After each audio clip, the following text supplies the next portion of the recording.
Dressing টেবিলের বড় আয়নার সামনে বসে নিজেকে সাজাতে ব্যস্ত এক সুন্দরী রমণী।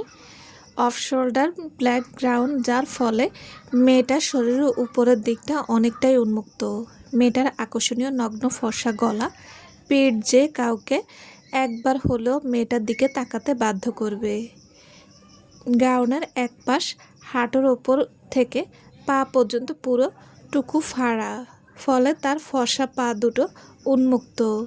ব্ল্যাক গ্রাউনের সাথে তার নগ্ন গলার হিরের হালকা পাতলা নেকলেস আর ঠোঁটে কড়া লাল লিপস্টিক, সব মিলিয়ে বেশ আবেদনময়ী লাগছে মেয়েটাকে। বলতে গেলে আগুন সুন্দরী। কোনো পুরুষের সাধ্য নেই এমন আবেদনময়ী নারী থেকে নিজেকে দূরে সরিয়ে রাখা। মেয়েটা আয়নায় নিজেকে ভালো করে পরখ করে নিচ্ছে, সব পারফেক্ট আছে তো। আয়নায় নিজেকে এমন সুন্দর আবেদনময়ী রূপে দেখে মেয়েটা মুচকি হাসে। আয়নার দিকে তাকিয়ে থেকে এই মেয়েটা অহংকার নিয়ে বলতে থাকে, মানুষ না হোক কিন্তু সে পুরুষ তো। আর পুরুষ হিসেবে যে কেউ আমার মতো লাস্যময়ী নারীকে অগ্রাহ্য করতে পারবে না, সেই ক্ষমতা কোনো পুরুষেরই নেই। আজ কোনো বাধা থাকবে না আমাদের মাঝে। এই রাতটা শুধু তোমার আর আমার, মাই প্রিন্স। অন্যদিকে রাতের আধারে ঘন অন্ধকার জঙ্গলের মাঝে এক লোক দিক বেদিক না তাকিয়ে প্রাণপণে দৌড়ে যাচ্ছে। মনে হচ্ছে লোকটা নিজের জান হাতে নিয়ে দৌড়াচ্ছে। থেমে গেলে এখানে তার জীবনের সমাপ্তি ঘটবে। দৌড়াতে দৌড়াতে লোকটার সামনে কিছু একটার বাধা পেয়ে থেমে যায়। লোকটা ভাবছে হয়তো কোনো গাছ হবে। লোকটা মাথা তুলে তাকায় আর সাথে সাথে ভয়ে কিছুটা পিছিয়ে যায়। লোকটার সামনে দাঁড়িয়ে আছে তার জম। এতক্ষণ যার থেকে সে পালিয়ে সেই তার সামনে। লোকটা ভেতুর নজরে একবার সামনে থাকা আগন্তুককে ভালোভাবে দেখে। আগন্তুক কালো হুডি আর মাস্ক পরে আছে।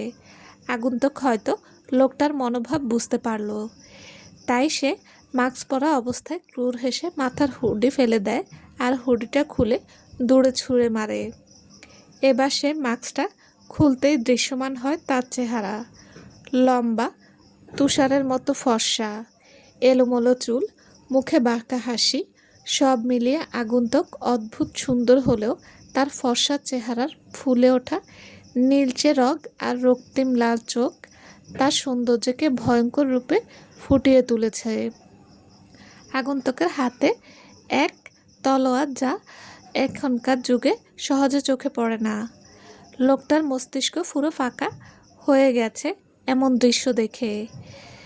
তার যে এখন পালানো উচিত সে জ্ঞান তার নেই।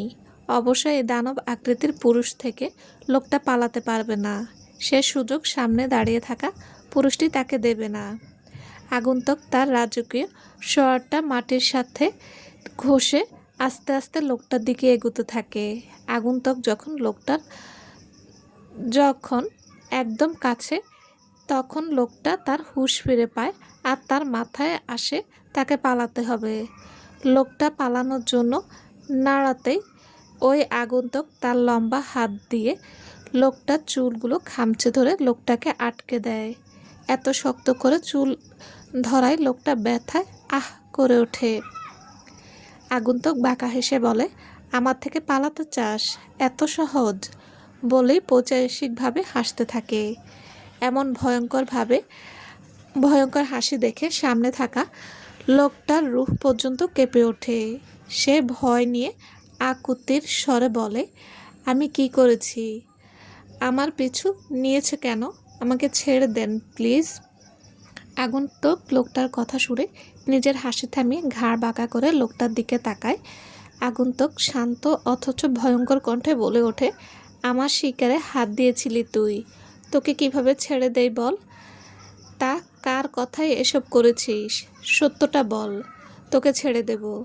আমি কিছু বুঝতে পারছি না, আমি কি করেছি একটু বুঝিয়ে বলবেন প্লিজ? এত তাড়াতাড়ি ভুলে গেলি? আচ্ছা চল তোকে মনে করিয়ে দেই, 6 মাস আগে জঙ্গলের রাস্তায় তুই এক মেয়েকে ট্রাক দিয়ে ধাক্কা দিয়েছিলি, মনে আছে? লোকটা কিছু মনে করার চেষ্টা করলো, কিন্তু মনে করতে না পেরে লোকটা জিজ্ঞেস করলো, জঙ্গলের রাস্তা দিয়ে তো অনেক যাতায়াত করেছি, মাঝে মাঝে ছোটোখাটো দুর্ঘটনা ঘটে যায়, ওই রাস্তাটা গা ছমছমে, তাই 2 প্যাক মেরে যাই। তাই? বাহ, তার মানে এটা তোর নিত্যদিনের কাজ। আর তোর সাহস দেখে অবাক না হয়ে পারলাম না। দাঁড়া, তোকে মনে করাচ্ছি। আগন্তুক ফোনে একটা মেয়ের ছবি লোকটার সামনে ধরে, সাথে সাথে লোকটা সব মনে পড়ে। লোকটা ভাবছে এই মেয়েটাই সেদিন অ্যাক্সিডেন্ট হয়েছিল বাজেভাবে। এখনও কি অপরাধে তাকে জেলে পাঠাতে চাচ্ছে সামনে থাকা পুরুষটা? আগন্তুক লোকটার মনোভাব বুঝতে পেরে বাঁকা হাসে আর ফোনটা পকেটে ঢুকায়। সে ঘাড়টা বাঁকা করে বলে, হুম, এমন কিছুই আমি করব না, বিশ্বাস কর। শুধু আমাকে বল, কার কথায় তুই এসব করেছিস? I swear I will you go. এতে লোকটা কিছুটা আশ্বস্ত হয়। তার বিশ্বাস যে সে যদি তার ভুল স্বীকার করে ক্ষমা চায় তাহলে হয়তো তাকে মাফ করে দেবে আর যেতে দেবে। লোকটা আমতা আমতা করে ধীর কণ্ঠে বলে, আসলে ওই দিন একটু বেশি নেশা হয়ে গিয়েছিল, তাই কন্ট্রোল করতে পারিনি আর অ্যাক্সিডেন্ট হয়ে যায়। কারো কথা এসব করিনি, বিশ্বাস করুন। নেশায় নিজেকে ঠিক রাখতে না পেরে এমন ভুল করে ফেলেছিলাম। আমাকে ক্ষমা করে দিন প্লিজ। আপনি চাইলে আমি ওই মেয়েটার কাছ থেকেও ক্ষমা চাইব। সত্যি বলছিস তো? হ্যাঁ, সত্যি। আমার ভুল হয়েছে, ক্ষমা করে দেন প্লিজ। ঠিক আছে, যা। লোকটা কিছুটা নিশ্চিন্ত হয়ে যেতে লাগে। লোকটার দিকে তাকিয়ে আগন্তুক বাঁকা হাসে আর ঝড়ের গতিতে লোকটার কাছে গিয়ে নিজের হাতে থাকা তলোয়ারটা লোকটার শরীরের ঠিক হৃৎপিণ্ড বরাবর এপাশ থেকে ওপাশ নিয়ে যায়। বিষয়টা এত তাড়াতাড়ি হলো যে লোকটা কিছু ভাবারও সময় পায় না। লোকটা হৃৎপিণ্ডে এখনও তলোয়ার ঢুকানো। লোকটা চিৎকার করার আগেই নিজের প্রাণ ত্যাগ করে। আগন্তুক বাঁকা হেসে তলোয়ারটা লোকটার শরীর থেকে বের করে নেয়, ফলে অনেকটা রক্ত ছিটকে আগন্তুকের মুখ আর শরীরে জড়ানো শার্ট ভিজিয়ে দেয়। আর লোকটাও সাথে সাথে মাটিতে পড়ে যায়, কিন্তু আগন্তুকের সেদিকে কোনো খেয়াল নেই। আগন্তুক তলোয়ারটা নিজের নাকের কাছে এনে রক্তের ঘ্রাণ নিতে থাকে আর নিজের জিহ্বা দিয়ে তলোয়ার থেকে রক্তের স্বাদ নিতে থাকে। এখন রক্তের নেশা তাকে জেঁকে বসেছে, কিন্তু তবুও সে নিজেকে যথাসম্ভব শান্ত রাখে। সে লাশটার পাশে হাঁটু ঘেড়ে বসে পড়ে আর নিজের ধারালো নখ দিয়ে লোকটার হৃৎপিণ্ড শরীর থেকে বের করে আনে। হৃৎপিণ্ড থেকে রক্ত চুয়ে চুয়ে পড়ছে। সে আর সময় নষ্ট না করে হৃৎপিণ্ড থেকে রক্ত শুষে নেওয়া শুরু করে, এমনভাবে হৃৎপিণ্ড থেকে রক্ত শুষে নিচ্ছে যেন এটা পৃথিবীর সবচেয়ে সুস্বাদু কোনো খাবার। সমস্ত রক্ত শুষে নেওয়ার পর আগন্তুক হৃৎপিণ্ডটা দূরে ছুঁড়ে মারে, তারপর লাশটার দিকে তাকিয়ে পৈশাসিকভাবে হাসতে থাকে আর নিজের হাতে থাকা তলোয়ার দিয়ে লোকটার মুখে আঁচড় কাটতে থাকে। ফলে মুহূর্তেই লোকটার চেহারা বীভৎস রূপ ধারণ করে। লোকটার চেহারাটা চেনার আর উপায় নেই। তার হাসি ও পৈশাসিক কর্মকাণ্ডের মনে হয় পুরো জঙ্গল কেঁপে উঠেছে। তারপর লোকটার কাছে গিয়ে হিসিয়ে বলে, তোকে কিভাবে ছেড়ে দেই বল? তুই আমার প্যাশনকে কষ্ট দিয়েছিলি, আমার থেকে কেড়ে নিতে চেয়েছিলে, তোকে তো আমি শাস্তি পেতেই হতো। ওকে কষ্ট দেওয়ার অধিকার শুধু আমার, আর সবচেয়ে বড় কথা, তুই ওকে দেখে ফেলেছিস, তোকে মরতেই হতো। বলেই আগন্তুক তার তলোয়ার দিয়ে আবার লাশটাকে এলোপাথারি কুপাতে থাকে। বিশেষ করে লোকটার চেহারা কুপিয়ে ফালা ফালা করে ফেলেছে। আগন্তুক নিজের সমস্ত আক্রোশ মিটিয়ে শান্ত হয়। নিজেকে শান্ত করে আগন্তুক একবার লাশটাকে দেখে তাচ্ছিল্য হেসে সামনের দিকে এগিয়ে যেতে থাকে। জঙ্গলের মাঝে এক সুবিশাল নদীর সামনে এসে দাঁড়ায় আগন্তুক। নিকষ কালো অন্ধকার রাতে আজ নদীর পরিবেশও থমথমে হয়ে আছে। বলতে গেলে ভয়ঙ্কর পরিবেশ মনে হচ্ছে। সাধারণ মানুষ কিছু সময় এখানে থাকলে নিঃসন্দেহে জ্ঞান হারাবে, কিন্তু মনে হচ্ছে আগন্তুকের কাছে এসব কিছু স্বাভাবিক বিষয়। সে নদীতে নেমে প্রথমে তলোয়ারটা ভালোভাবে পরিষ্কার করে নেয়। তলোয়ারটা পরিষ্কার করেই এক অদ্ভুত মায়াবল প্রয়োগ করে তলোয়ারটাকে অদৃশ্য করে দেয়। এমন অদ্ভুত জাদু বাস্তবে কোনো মানুষ করতে পারে কিনা তা জানা নেই, কিন্তু আগন্তুক পুরুষটি সহজে সে জাদু করে ফেলল। তলোয়ার অদৃশ্য হতে সে নদীর আরও গভীরে যাওয়া শুরু করে। পানি যখন তার গলা ছুঁই ছুঁই তখন সে থেমে যায় আর পানিতে ডুব দেয়। কয়েক মুহূর্ত কেটে যায়, সব নিস্তব্ধ। দীর্ঘ কিছু সময়ের মাঝে আগন্তুক পানি থেকে নিজের মাথা তোলে। কপালের সামনে লেপ্টে থাকা চুলগুলো এক হাতে দিয়ে পেছনে ঠেলে দেয় আর নদী থেকে ধীরে ধীরে পাড়ে এসে পড়ে। আগন্তুকের পুরো শরীর ভেজা, পরনের শার্ট তার গায়ের সাথে লেপ্টে রয়েছে, যার ফলে তার জিম করা শরীরটা স্পষ্ট বোঝা যাচ্ছে। তার পেশিবহুল বাহু, সিক্স প্যাক আর পেট সিক্স প্যাক করা পেট আর পিঠের আকর্ষণীয় গঠন যে কোনো নারীকে কাবু করতে যথেষ্ট।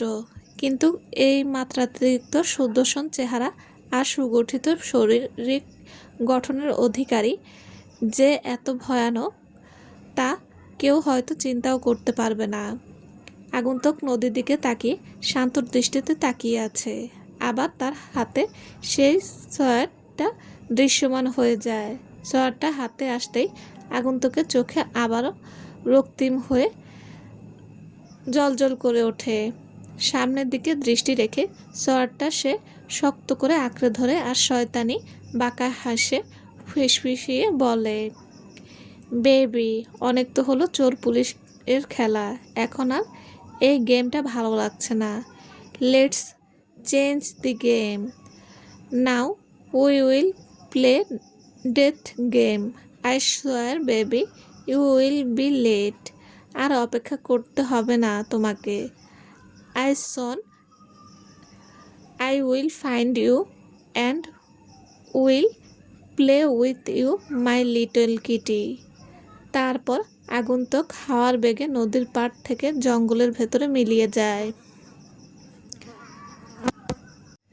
আগন্তুক জঙ্গলের মাঝে এক কটেজের সামনে দাঁড়িয়ে আছে। তার হাতে এখনো সেই সোয়ার্ড রয়েছে। জঙ্গলের মাঝে এক অদ্ভুত সুন্দর কটেজের দেখা পাওয়া সত্যি অবিশ্বাস্য ব্যাপার। পৃথিবীর এমন অনেক কিছুই আছে, হয়তো সেগুলো অবিশ্বাস্য হলেও সেসব জিনিসের অস্তিত্ব পৃথিবীর বুকে থাকে। এই কটেজই হয়তো আগন্তুকের থাকার জায়গা। আগন্তুক কটেজের ভেতরে ঢুকে সরাসরি নিজের জন্য রাখা নির্ধারিত রুমের দিকে ধীরে ধীরে এগিয়ে যায়। আগন্তুকের শরীর এখনও ভেজা। আগন্তুক তার রুমে এসে ব্যালকনিতে গিয়ে দাঁড়ায়। এই রাতের আধারে ব্যালকনি থেকে দেখা যাচ্ছে শুধু নিকষ ঘন কালো জঙ্গল। জঙ্গলের ভেতর থাকা কিছু নিশাচরের হিংস্র চোখ জ্বলজ্বল করতে দেখা যাচ্ছে। হয়তো নিশাচরগুলো এই রাতের আধারে শিকারের জন্য হিংস্রতা নিয়ে হন্য হয়ে খুঁজে বেড়াচ্ছে তার শিকারকে। অদ্ভুত পুরুষটা এসব দৃশ্য খুব উপভোগের সহিত দেখছে। কি আছে এই হিংস্র দৃষ্টিগুলো দেখার মাঝে তা শুধু ব্যালকনিতে দাঁড়িয়ে সুদর্শন পুরুষটি এই বলতে পারবে। ব্যালকনিতে দাঁড়িয়ে থাকা অবস্থায় সুদর্শন পুরুষটি বুঝতে পারল পেছন থেকে তার দিকে কেউ এগিয়ে আসছে। এক সুন্দরী রমণীর হাই হিল পরা পা দুটো গতিশীল করে ক্রমশ সামনে থাকা সুদর্শন পুরুষটির দিকে এগিয়ে যাচ্ছে। হিলের টকটক আওয়াজ সামনের পুরুষটা ঠিক পেয়েছে, তবুও সে নির্বিকার। সে তো বাইরের অন্ধকার জঙ্গল উপভোগ করতে ব্যস্ত। মেয়েটা ঠোঁটের কোণে মোহনীয় হাসি বজায় রেখে চুলগুলো এক পাশে করে রাখল। তারপর সে একবারে পুরুষটির নিকটে এসে পেছন থেকে পুরুষটিকে জড়িয়ে ধরল। তারপর নিজের নরম কোমল হাত দিয়ে পুরুষটির ভেজা শার্টের বোতাম খুলতে ব্যস্ত হয়ে পড়ে। মেয়েটার এমন অস্বস্তিকর কার্যকলাপ দেখে বোঝা যাচ্ছে মেয়েটা ঠিক কতটা পাগল এই সুদর্শন পুরুষটির জন্য। মেয়েটার বেপরা আচরণ বারবার তার প্রমাণ দিচ্ছে এভাবে পরপর 4টা বোতাম মেয়েটা খুলে ফেলে। মেয়েটা 5ম বোতাম খুলতে যাবে, ঠিক তখনই পুরুষটি নিজের শীতল হাত দিয়ে মেয়েটার হাত আটকে দেয়। তারপর পুরুষটি মেয়েটার দিকে ফিরে তার মুখোমুখি হয়। পুরুষটি মেয়েটাকে থেকে 2 কদম পিছিয়ে যায়। হয়তো মেয়েটাকে পুরোপুরি দেখতে চাচ্ছে। সুদর্শন পুরুষটি মেয়েটার পা থেকে মাথা অবধি একবার ভালো করে পরখ করে নেয়। ব্ল্যাক অফ শোল্ডার গ্রাউন্ডে মেয়েটাকে যথেষ্ট আবেদনময়ী লাগছে। মেয়েটাকে এই রূপে এসে যে তাকে আহ্বান জানাচ্ছে তা পুরুষটি ঠিকই বুঝতে পারে। সে নিজের ঠোঁটের কোণায় বাঁকা হাসি ফুটিয়ে আবার 2 কদম এগিয়ে দূরত্ব কমিয়ে মেয়েটার মুখের ওপর ঝুঁকে চোখে চোখ রাখে। মেয়েটাও হাসি মুখেই সেই পুরুষটির চোখে চোখ রাখে। পুরুষটির শীতল নিঃশ্বাস মেয়েটার মুখের উপর আছড়ে পড়ে, যা মেয়েটা উপভোগ করছে। মেয়েটা মনে মনে খুশি হচ্ছে যে আজ হয়তো তার অপেক্ষার অবসান ঘটবে। পুরুষটির ঠোঁটের কোণে এখনও সেই বাঁকা হাসি বিদ্যমান।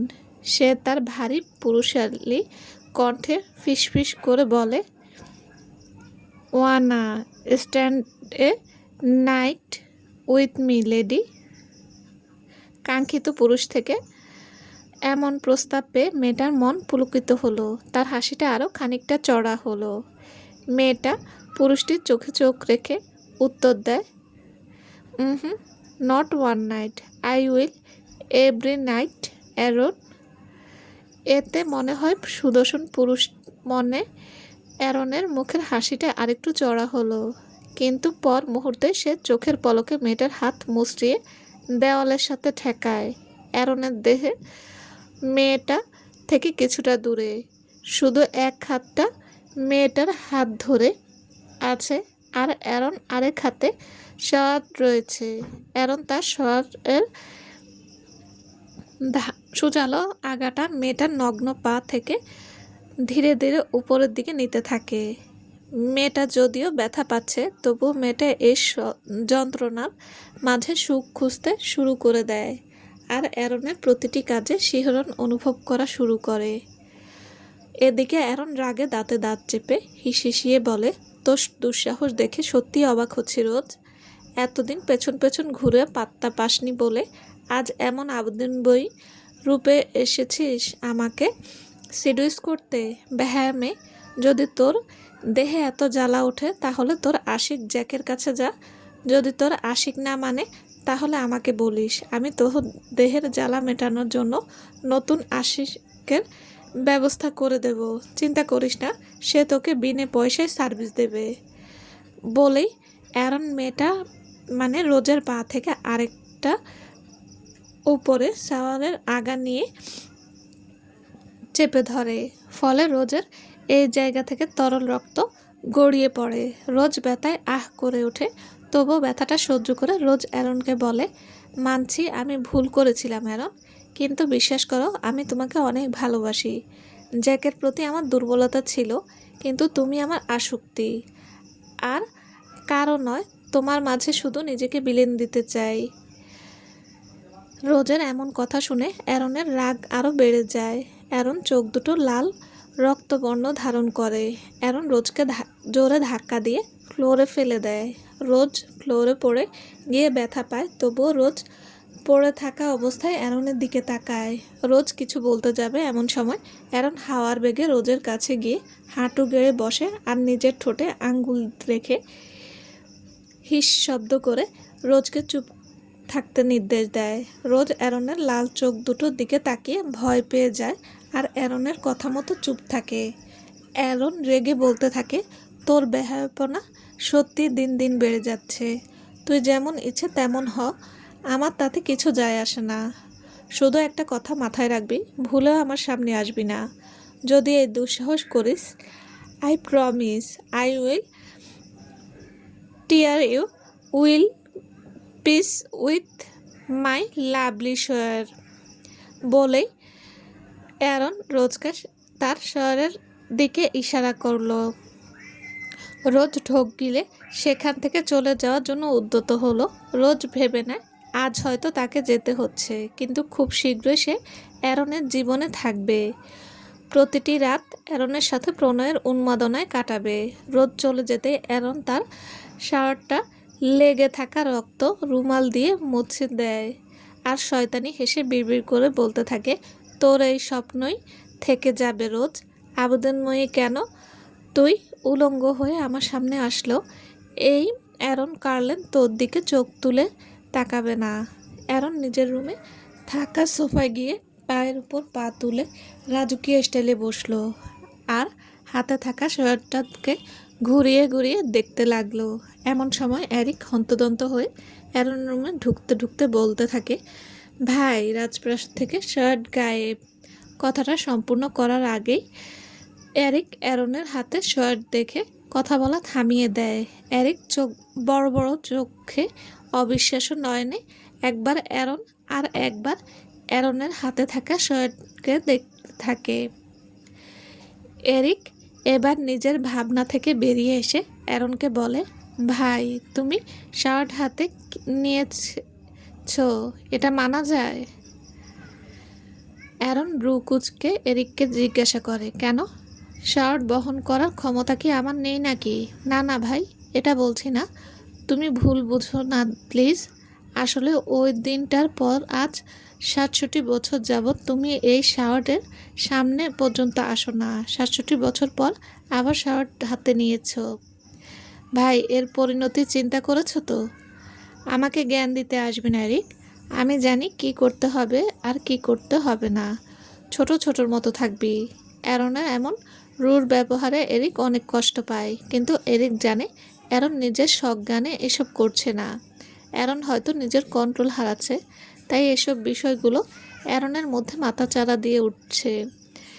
এমন ব্যবহারের পরও এরিক অ্যারনকে নিচু কণ্ঠে বলে, তোমাকে কিছু বলার অধিকার আমার নেই। তুমি ভ্যাম্পায়ার কিংডমের প্রিন্স, রাজ্যের ভবিষ্যৎ কিং। আসলে আমি শুধু তোমাকে অনুরোধ করছিলাম যাতে ৬৭ বছর পূর্বের অতীতের পুনরাবৃত্তি না হয়। আমি জানি তুমি প্রিন্সেসকে কতটা ভালোবাসো, তাই আর নিজেকে আটকে রাখতে না পেরে কথাটা বলে ফেলেছিলাম। সরি ভাই। বলে এরিক আর এক মুহূর্ত দাঁড়ায় না, গটগট করে রুম থেকে চলে যায়। এরিক কষ্ট পেয়েছে, অ্যারন ঠিকই বুঝতে পেরেছে, কিন্তু এতে অ্যারনের মাঝে কোনো ভাবান্তর হলো না। সে শার্টের দিকে তাকিয়ে থাকতে থাকতে তাচ্ছিল্য হেসে বলে, হৃদয় থাকলে তো ভালোবাসা হয়, কিন্তু যার হৃদয় নেই সে কিভাবে ভালোবাসবে? ওর মতো সাধারণ মানুষকে অ্যারন কার্লেন ভালোবাসবে? মানুষরা শুধু আমার শিকার হওয়ার যোগ্যতা রাখে, আর কিছু না। তুইও আমার শিকার, তোকে শাস্তি দেওয়ার জন্য তোকে প্রয়োজন। অ্যারন কার্লেন কি তা তোকে হাড়ে হাড়ে বুঝাতে হবে। বলে অ্যারন সোফায় মাথা এলিয়ে দিয়ে ভয়ঙ্করভাবে হাসতে থাকে। এমন ভয়ঙ্কর হাসি এর ঝংকার যে কারো বুকে কাঁপন ধরতে যথেষ্ট। চলবে। আসসালামু আলাইকুম। গল্পটা কেমন লেগেছে প্লিজ প্লিজ জানাবেন, আর অবশ্যই বেশি বেশি লাইক কমেন্ট করবেন, আর সবাই ভালো থাকবেন। আল্লাহ হাফেজ।